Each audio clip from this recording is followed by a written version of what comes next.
The smell hits first, always. Kettle corn and diesel exhaust, and the wet hay smell of an August morning that hasn't decided yet whether it will rain.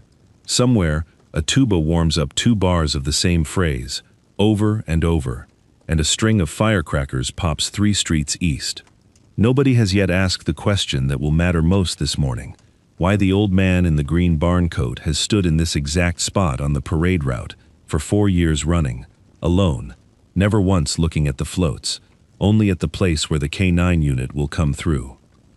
"Get him off the curb before the dogs come by," Colton Whitfield says, not even turning his head, tablet raised like a shield against the sun. Per protocol, we don't need a liability standing in the lane. 31 years of a program's true history are about to come apart at the seams over the next hour, and not one person on Main Street knows it yet. 5 dogs, trained across 4 decades by handlers who never met each other, are about to answer to a single raised hand belonging to a man nobody in this crowd can place. The mechanism won't make sense for a long while. Neither will the reason.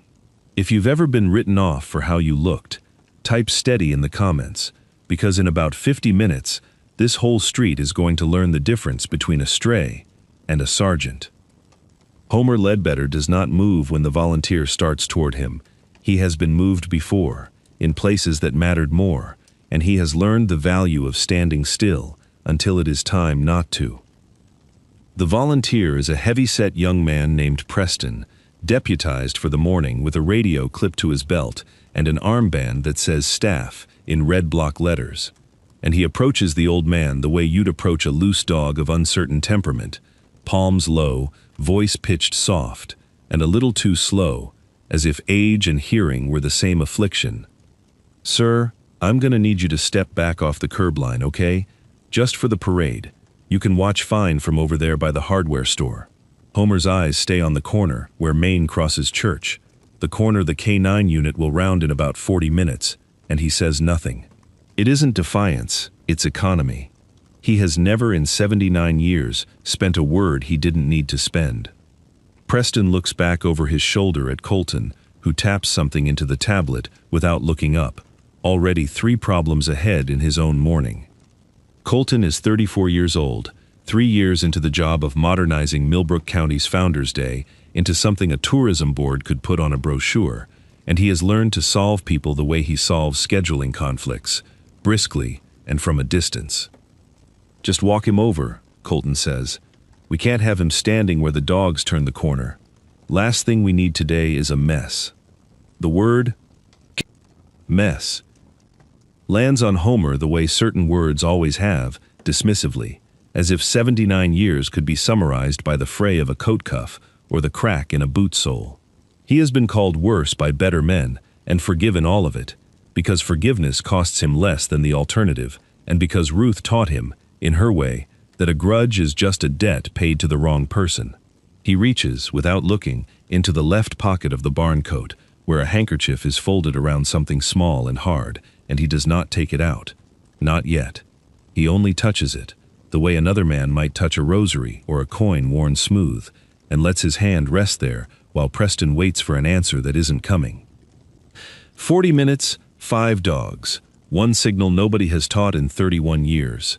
The morning has already started keeping score, even if nobody on Main Street can read it yet.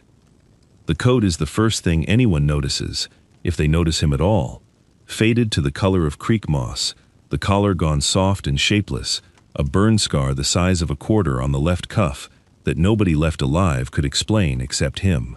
Under it, a checked flannel shirt, worn thin enough at the elbows to show a hint of undershirt beneath, and over it all, a Seed Company cap bleached so pale by 2 decades of summers that the logo has gone the color of an old photograph, unreadable, honest. He is not a large man, and time has taken what height he had, rounding his shoulders the way a river rounds a stone, patient and unhurried and total. His left hand carries a tremor that shows itself in stillness, a faint, persistent quiver when the hand hangs loose at his side, the kind of thing a stranger's eye slides past and calls simply But watch that same hand close around something, a cane handle, a coffee mug, the frayed edge of his own pocket, and the tremor stops as if a switch has been thrown. It is not weakness announcing itself, it is a signal waiting for a shape to fill. In the left pocket of the barn coat, wrapped in a handkerchief gone soft gray with washing, is a brass clasp, the size of a thumbnail, cracked along one edge, a serial number stamped into its face, in numbers small enough that you'd need to tilt it to the light to read them. He has carried it there, in that pocket, in that handkerchief, every single day, for 11 years. He does not take it out in public. He has never shown it to anyone in this town, not the mailman, not the pharmacist who fills his blood pressure prescription, not the girl at the diner who calls him Hon and refills his coffee without being asked. It rides against his hip like a second heartbeat, and only he could tell you why. This is the 4th year running that Homer Ledbetter has stood on this particular stretch of curb, at this particular corner where Main crosses Church, arriving a full hour before the first float and leaving before the mayor's closing remarks, so that no one thinks to ask him to stay for the barbecue, or the raffle, or the photograph with the volunteer fire department. He does not watch the floats. He has never once, in 4 years, turned his head toward the high school band, or the antique tractors, or the beauty queen, waving from the back of a convertible, with county fair professionalism. He watches the corner. He watches for the dogs. Nobody has asked him why. Millbrook is the kind of county seat where an old man standing quietly in one spot draws less attention than a dog barking twice, and so for 3 years he has been furniture, a fixture of the parade morning, the way the funnel cake stand is a fixture, present and unremarked, gone by noon. This year is different only in that Colton Whitfield is new enough and anxious enough about how his first Founders' Day will read to the county council, to actually see him, to decide that an old man standing still is a problem requiring a solution. What none of them know, not Colton with his tablet, not Preston with his soft, slow voice, not the tourists lining the curb with their folding chairs and their thermoses, is that Homer served in the United States Marine Corps for 24 years, from 1963 to 1987, as a dog handler, training and deploying combat tracking and detection dogs through country and conflict he does not discuss, not with strangers, not with his own late wife's sister, not even, most days, with himself. He enlisted at 19. He was discharged at 43. He spent 11 more years after that training scent detection and patrol dogs for a small regional kennel program that has since grown into the county's own K9 unit, though the men who run it now could not tell you his name if you asked them directly, because it is not, any longer, written down anywhere that matters. He built something here. He is standing in the wreckage of having been erased from it, and he has known that for 31 years, and he has never once tried to correct the record, because correcting records was never the job he signed up for. The job was the dogs. The job was always the dogs. He touches the handkerchief in his pocket again, an old habit, a small mercy he grants himself once every few minutes, the way another man might check his watch, and then he lets his hand fall back to his side, where the tremor starts again, faint as a hum, and he waits. Preston does not walk away so much as give up, the way a man gives up trying to read a language he was never taught, and he retreats toward Colton with his hands spread in mild defeat. He's not saying anything, won't move, won't argue, just stands there. Everybody argues, Colton says, still not looking up from the tablet, where the morning's run sheet glows in blocks of green and yellow, on time and behind schedule, the entire parade reduced to a bar graph he can defend to the county council on Monday. Give him the vagrancy line. Tell him security asked. Colton Whitfield has, in fact, never once used the word vagrancy about a man he'd bothered to look at directly, and he doesn't look now, his attention fixed instead on the marching band assembling 2 blocks up, the drum major's mace flashing in the morning light like something worth photographing for the county newsletter. He is 34, sharp-jawed, dressed today in a golf shirt with the county seal embroidered small over the heart, and he has spent 3 years teaching himself to read a town the way you'd read a spreadsheet, line items, deliverables, optics. An old man on a curb who won't move is a variable. Variables get resolved. It is Zane Dunbar who notices something Colton doesn't, though Zane could not yet say what it is he's noticing. 28 years old, sandy-haired, 6 months into leading the county K9 unit after the previous handler retired to Florida, Zane is walking the parade line with Juno at heel, a Belgian Malinois with a coat the color of strong coffee and ears that never fully relax, running through the route in his head the way he's run it in rehearsal 3 times this week. He passes within 10 feet of Homer Ledbetter, and something in him slows down without his permission. It isn't the coat. It isn't the cap. Zane has walked past 100 old men in barn coats at 100 county events and felt nothing but the ordinary itch to keep moving. It's the stillness, not the stillness of someone waiting for a bus, but a particular quality of stillness Zane has only ever seen in one other place. In the handlers who trained him, the ones with 15 and 20 years in, who stand at parade rest without being told to, whose hands stay loose and ready in a way that has nothing to do with relaxation. Juno feels it before Zane can name it. The dog's ears come up, swivel once toward Homer, and hold. "Easy," Zane murmurs, more to himself than to the dog, and tugs gently at the lead, and Juno falls back into step, but her eyes stay cut sideways for 3 more strides before she lets it go. Zane glances back once at the old man on the curb, who has not moved, who is looking at some fixed point down Main Street where the road bends toward church, and something in Zane's chest does a small, unlabeled thing. Not recognition exactly, more like the sensation of a word sitting on the tip of the tongue, familiar and unreachable. He does not know why he almost stops walking. He does not know why, of the several hundred spectators on this stretch of curb, this is the one man whose stillness reads to him like a held breath he half recognizes from somewhere he can't place. He keeps walking because the parade does not wait, and because he has a formation to hold, and because there is no version of this morning yet in which stopping to ask an old man his name seems like anything other than foolishness. But the itch stays with him the way a splinter stays, small and specific and impossible to quite locate, all the way up Main Street and back. Homer watches him go with the particular patience of a man who has learned that some things arrive on their own schedule and cannot be hurried toward, not by wanting, not by standing closer, not by 40 years of practice. He has waited on curbs before.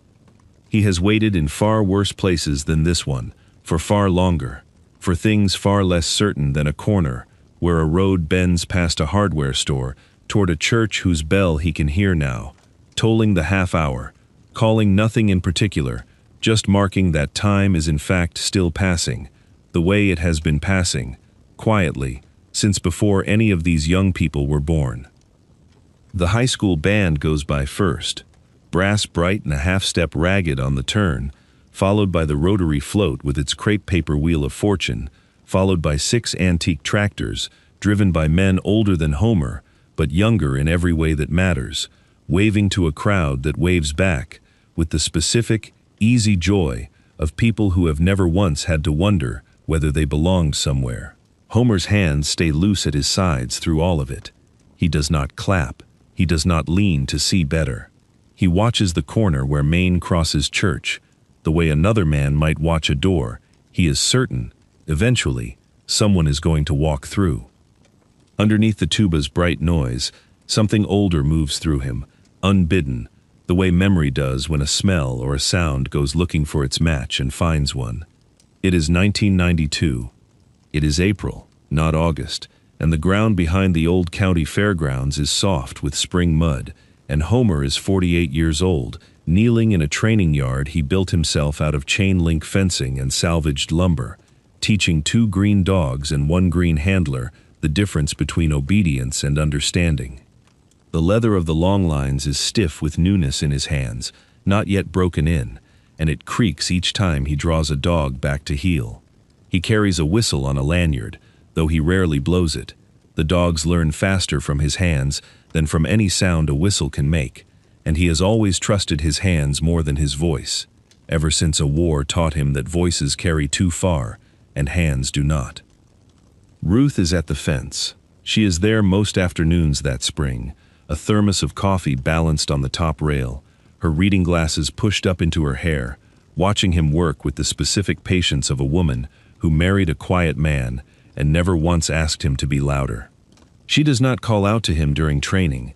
She knows better, knows the dogs need his full attention undivided, but when he finishes a session and the dogs are settled and watered, she always says the same thing, some version of it. You'd think you were born knowing how to talk to them. And he always answers the same way.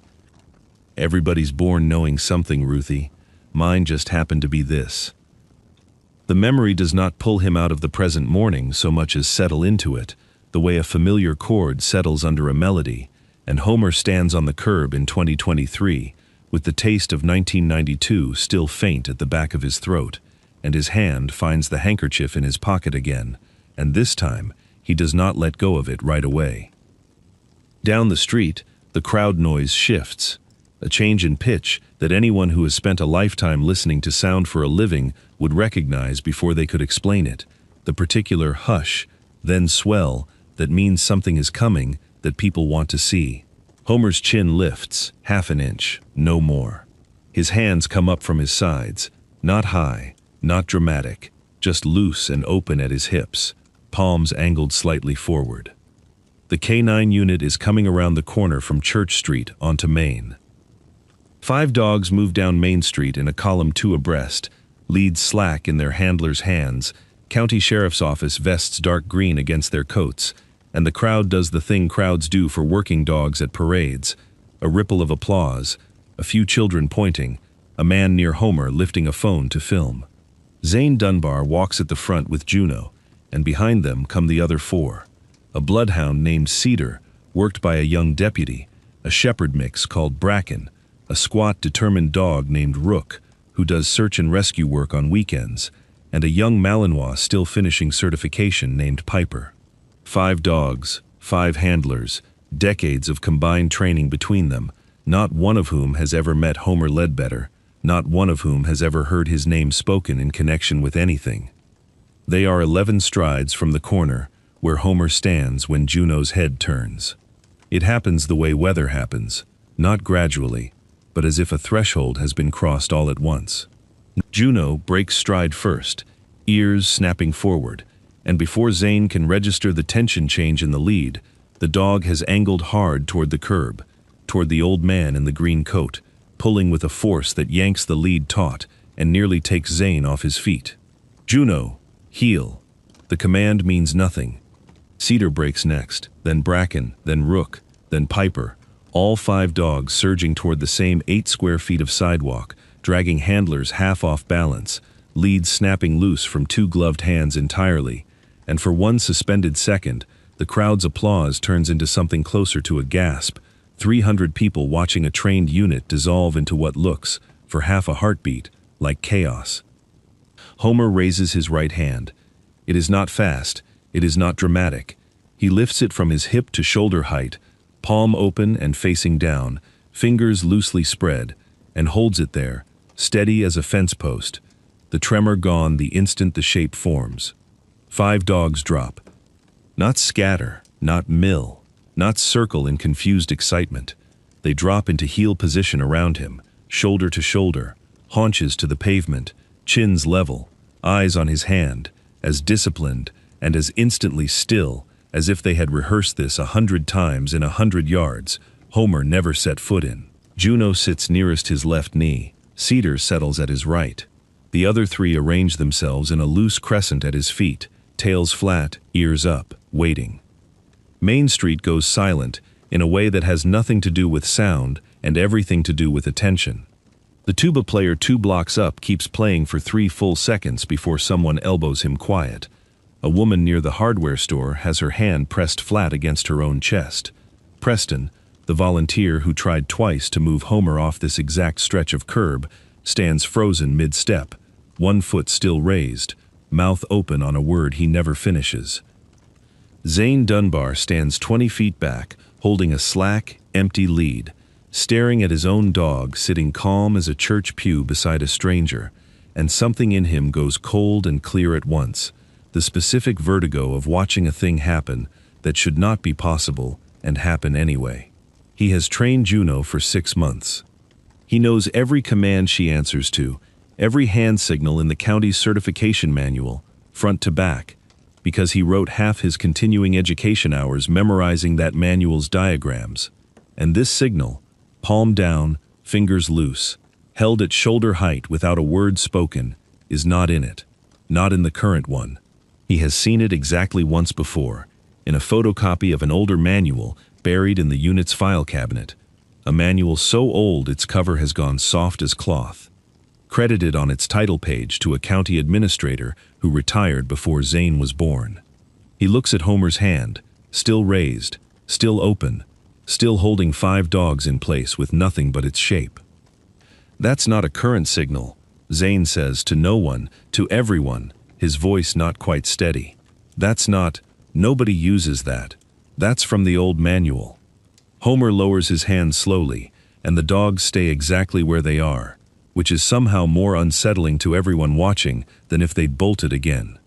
He looks down at Juno, whose eyes have not left his face, and something in his own face softens by a degree so small only a man who'd spent a lifetime reading dogs' faces back would recognize it as tenderness.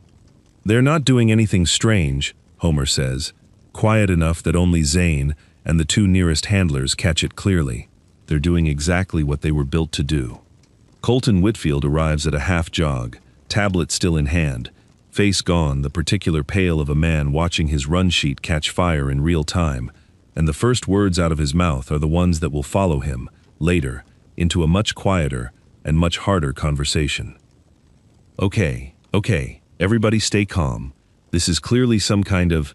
He gestures at Homer with the tablet, as if the device could explain what his own eyes couldn't. Some kind of trick. Somebody trained him to do this. This is a stunt. Sir. Zane's voice comes out flatter than he intends, still staring at the dogs. I've never seen this man in my life, and that signal isn't in any training material printed in the last 30 years. Then somebody taught it to him recently to pull this exact stunt at this exact parade, Colton says, already talking himself back into solid ground, already reaching for the version of events that keeps his morning intact. Get him escorted off the route. Now, before this ends up filmed and posted somewhere, I have to explain on Monday. Preston, still holding the half-raised foot he never finished moving, looks between Colton and the 5 dogs sitting in perfect, motionless formation around a man he'd tried twice already to walk away, and does not move a second time. Sir, Zane says again, and this time there's an edge under the flatness. With respect, I don't think you understand what just happened. Colton is already reaching for the radio clipped to Preston's belt, thumb finding the transmit button with the brisk efficiency of a man solving a scheduling conflict, and the dogs do not move, and Homer Ledbetter stands among them with his hand back at his side, tremor returned, quiet as a held breath, waiting the way he has waited on this corner for 4 years running, for something he has never once tried to hurry. Somebody get security up here, Colton says into the radio, voice tight. We've got a situation at Main and Church, elderly male, possible stunt, 5 K9 units off lead. I need him removed from the route before the closing ceremony gets anywhere near this corner. He's not the situation, Zane says, louder now, stepping forward with Juno's lead still slack in his hand, not tugging her up, not daring to disturb whatever unspoken thing is holding her calm. Sir, look at them. Look at their handlers. Nobody commanded that. I lost the lead. Cedar's handler lost his lead. That doesn't happen from a stunt somebody rehearsed in a parking lot. Colton lowers the radio a fraction, jaw working, caught for one visible second between the version of the morning he'd planned and the one actually unfolding on the pavement in front of 300 phone cameras. Then it's a coincidence. Dogs get spooked. They cluster near whoever's closest and calm. They didn't cluster. Zane's voice cracks flat and hard across the word, the first genuinely angry thing anyone has heard him say all morning. They healed. On a signal, a specific, obsolete signal that predates my training by 20 years, that I have seen exactly one time in a photocopied manual in our own filing cabinet that nobody's opened since before I had this job. That lands harder than Zane expects it to. Colton's mouth opens, then closes. And for a moment, the only sound is Piper shifting her weight and settling again, patient as a church pew. "Get him off the route anyway," Colton says finally. Quieter, but no less final. "I don't care what it is. Per protocol, unauthorized individuals don't remain inside the parade corridor during active K9 movement. That's a liability, regardless of whatever's going on with the dogs." It is Zane who says the thing that changes the shape of the morning, though he does not fully understand yet why he's saying it, only that some instinct older than his job title is telling him the ground under Colton's decision is not as solid as Colton believes. "You might want to think real carefully before you do that," Zane says, "because in about 48 hours, this whole program stops existing. The county council signed off on your outsourcing plan. Stanhope Kennel Contracting takes over Monday at 9 a.m., and every dog standing on this street gets reassigned, retired, or sold off to a private firm that had no hand in building any of it. And the manual that program's whole legal justification rests on." He gestures, almost helplessly, at the 5 dogs still sitting in disciplined silence around a man in a faded green coat. It doesn't credit anybody who's still alive to explain where half of it actually came from, except maybe him. Colton's grip on the tablet loosens, just slightly, the screen tilting to catch a slash of sunlight. That has nothing to do with this, doesn't it? Zane looks at Homer, at the tremor return to that lowered hand, at the handkerchief-shaped bulge in the coat pocket the old man's fingers keep drifting back to. "Sir, I don't know who you are, but I know what my dog just did, and I know it scares me a little, and I'd like somebody to explain it to me before Monday morning makes it not matter anymore." Homer says nothing to either of them. He only looks down at the 5 dogs settled around his feet, at Juno's steady eyes and Cedar's patient stillness, and he lets his hand rest, briefly, on the crown of the nearest dog's head. Not a command, not even really a touch, just contact. The kind 2 old soldiers might exchange without a word between them. And somewhere down Main Street, past the corner where the road bends toward the church, a murmur starts moving through the crowd that has nothing to do with floats or bands, and everything to do with a name that is about to be spoken by someone who still remembers it. The murmur reaches Homer before the man does, a ripple of turned heads, a few pointed phones, a woman near the church steps saying too loud, "Isn't that the colonel, the grand marshal?" And Homer, who has not looked away from the dogs in several minutes, lifts his eyes toward Church Street and goes very still in a different way than before. The stillness of recognition rather than patience. Colonel Ambrose Gaines, 81 years old, is crossing the street against the light in a blue blazer, with a modest rack of ribbons pinned above the pocket, moving with the deliberate, unhurried gait of a man who has never in his life needed to walk fast to be taken seriously.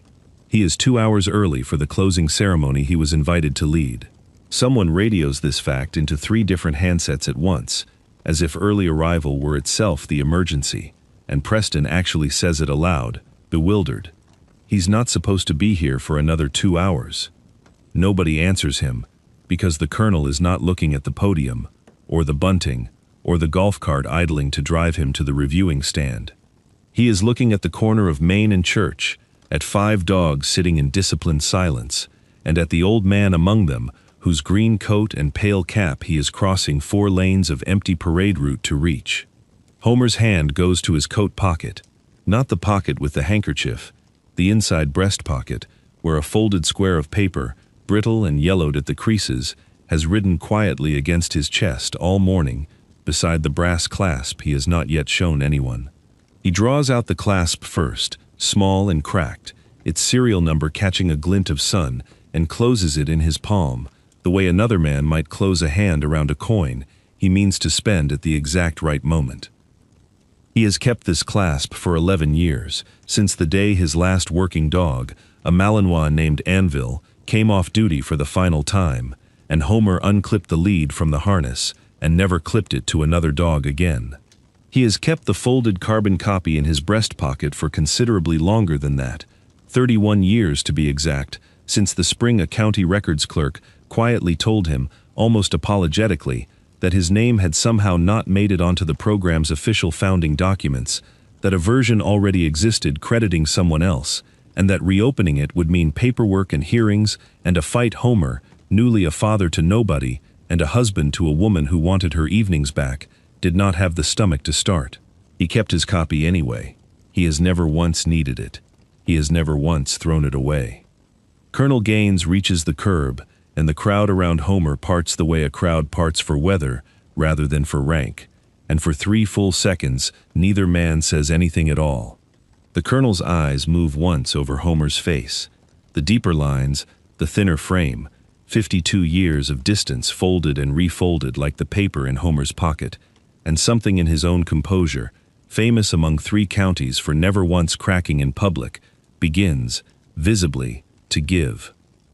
Zane watches this from 10 feet away, still holding Juno's slack lead, and feels the itch from earlier that morning resolve at last into something with a shape, though he still does not have the words for it. Colonel Gaines comes to attention. Not the loose civilian posture of a man greeting an old friend at a parade, but the full, spine-straight, chin-level attention of a soldier reporting to someone whose rank still outweighs his own memory of the years between them, and when he speaks, the first word cracks clean down the middle, the only imperfect sound anyone present has ever heard him make in public. "Sergeant," Colonel Gaines says, and the word breaks on the second syllable, low and rough, Ledbetter. Nobody on Main Street moves. Somewhere behind them, the tuba, still oblivious, finishes its 2-bar phrase and stops, and into that stopped silence the colonel's voice comes again, steadier now, but no less certain. 52 years, he says. I have been looking for you for 52 years, and you have been standing on a curb in this town the whole time. Homer's hand, the one holding the brass clasp, opens slightly, enough that the colonel can see it, and something passes between the 2 old men that requires no further translation, not for Zane, not for the crowd, not for Colton Whitfield, who has lowered the radio entirely now and is watching with the particular stillness of a man realizing, in real time, that the ground he thought was solid has a name and a rank he has never once bothered to learn. You were his handler of record, the colonel says, turning at last to address the gathered crowd, though his eyes stay on Homer. 1968 to 1971, training command, before either of you were old enough to know what that would cost you. He built the program that dogs in this county are still running today, whether this county remembers it or not. He looks toward Colton, toward the tablet still clutched in his hand, and his voice does not rise, does not need to. Whatever paperwork tells you otherwise is wrong. It has been wrong for a very long time. Colton's mouth moves before any sound comes out of it. When it does, it is smaller than anything he has said all morning. Sir, the founding manual credits a county administrator. There's no record of a Ledbetter anywhere in the program's file. Then somebody removed one, the colonel says, and for the first time that morning, the crowd's silence carries something closer to dread than awe, because everyone present can hear, in that flat sentence, the shape of a question none of them are prepared to answer.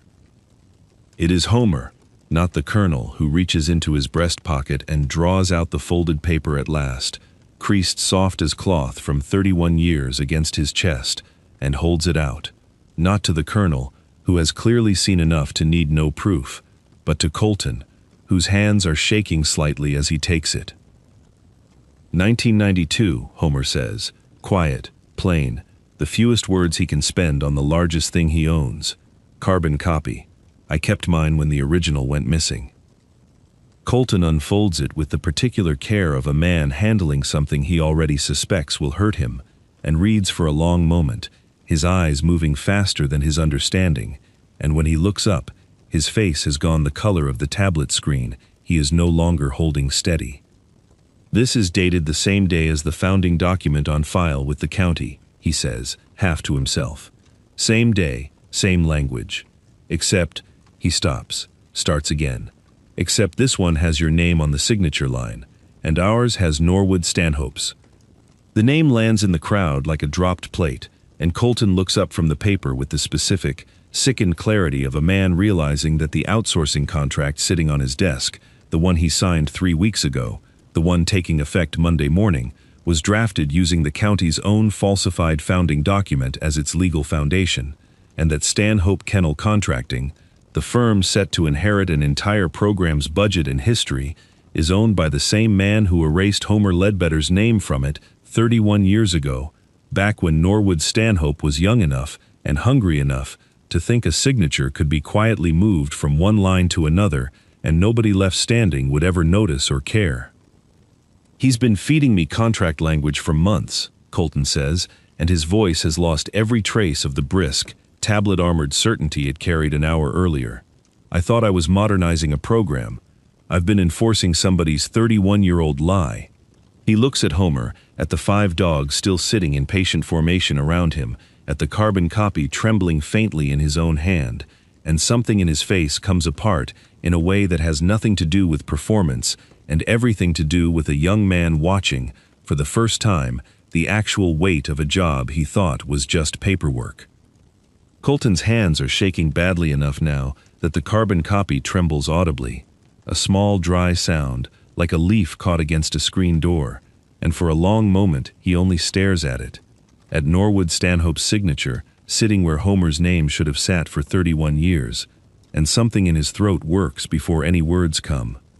Then he tears the outsourcing order. It is not dramatic, not a grand gesture. He simply reaches into the leather folio clipped to his belt, pulls the single-page contract summary he carries to every county event as a kind of talisman of his own competence, and rips it once, then again, the pieces fluttering to the pavement between 5 dogs, who do not so much as flinch at the sound. Preston stares. The crowd along the curb has gone so quiet that the church bell, tolling the hour 2 blocks away, sounds like the loudest thing in the county. I'll call an emergency session with the council Monday morning, Colton says, and his voice is smaller than it has been all day, stripped down to something closer to the man underneath the golf shirt and the run sheet.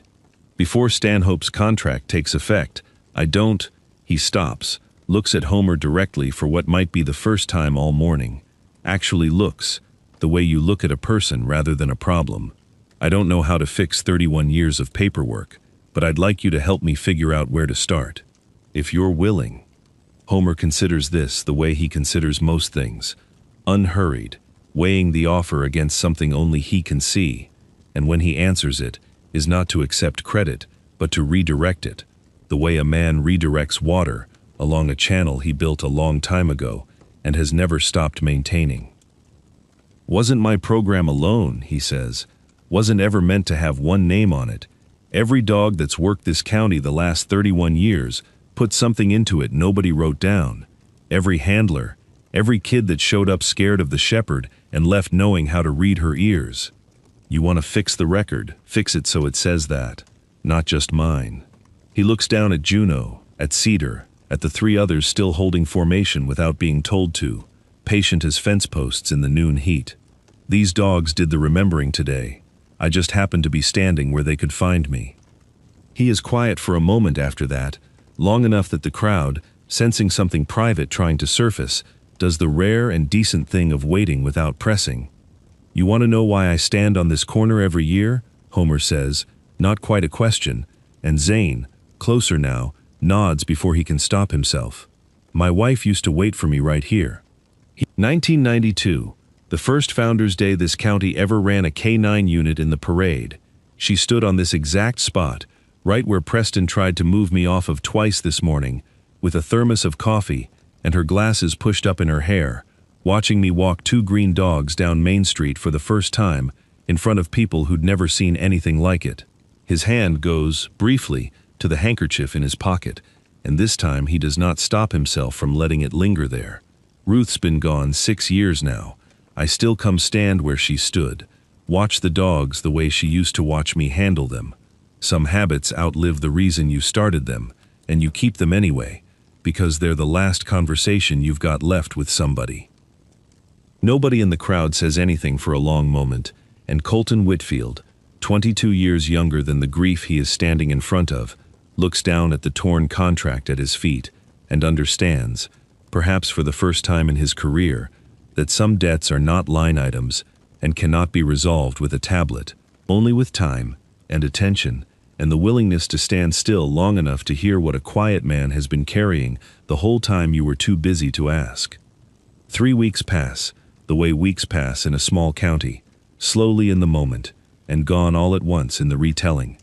The emergency council session Colton promised happens on the Tuesday following the parade, and it runs 4 hours longer than scheduled, and by the end of it, the outsourcing contract with Stanhope Kennel Contracting has been formally voided, its legal foundation struck from the record once the 1992 carbon copy is entered as evidence, alongside a notarized statement from Colonel Ambrose Gaines, confirming, in his own hand, exactly whose name belonged on that founding document all along. Norwood Stanhope does not appear at the hearing. He sends a lawyer instead, who withdraws every claim within the first 20 minutes, and nothing further is said publicly about a fraud 31 years old, though everyone in that room understands precisely what has and has not been admitted. The county's K9 training manual gets reprinted that same month, a small enough expense that nobody on the council argues it. On its cover page, beneath a photograph of 5 dogs sitting in disciplined formation on a sunny stretch of Main Street, a single line of new text reads, "Founding methodology developed by Sergeant Homer Ledbetter, USM MC, 1963 to 1987. Zane Dunbar, who now leads the program in full, rather than on loan, from a job title that used to belong to someone else, keeps a copy on his desk with that page dog-eared from handling, and teaches every new handler the 2 old signals himself now, palm down and open, the way they were shown to him on a curb in August, by a man who never once raised his voice to make the point land." Homer does not attend the ceremony where the manual is unveiled. He is invited, warmly, more than once, and he declines each time with the same handful of words, something about the dogs not needing him in the room to know what's true. He spends that particular afternoon instead in the kitchen of the house he and Ruth bought in 1969, with the radio on low and a pot of coffee going cold beside him, mending a section of fence that has needed mending since spring. That evening, with the light going long and gold through the kitchen window, the way it does most evenings this time of year, Homer takes off his barn coat and hangs it on the hook by the door, and from its left pocket he draws the handkerchief and unfolds it, and sets the cracked brass clasp down on the windowsill above the sink, the same windowsill where Ruth's reading glasses have sat, untouched and undusted by anyone but him, for 6 years. He still checks the windowsill before he checks the weather most mornings, out of a habit that has stopped needing a reason.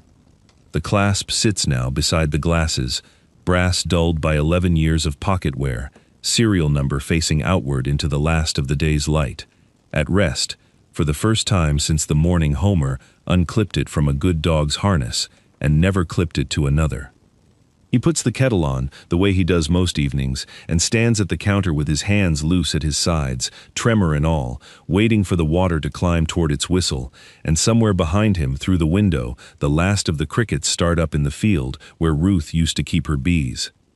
Some debts take 30 years to come due, and they always come due in full, not in the noise of a council hearing or a torn contract, but in a kettle just starting to sing in a quiet kitchen, and a brass clasp finally set down where it can rest.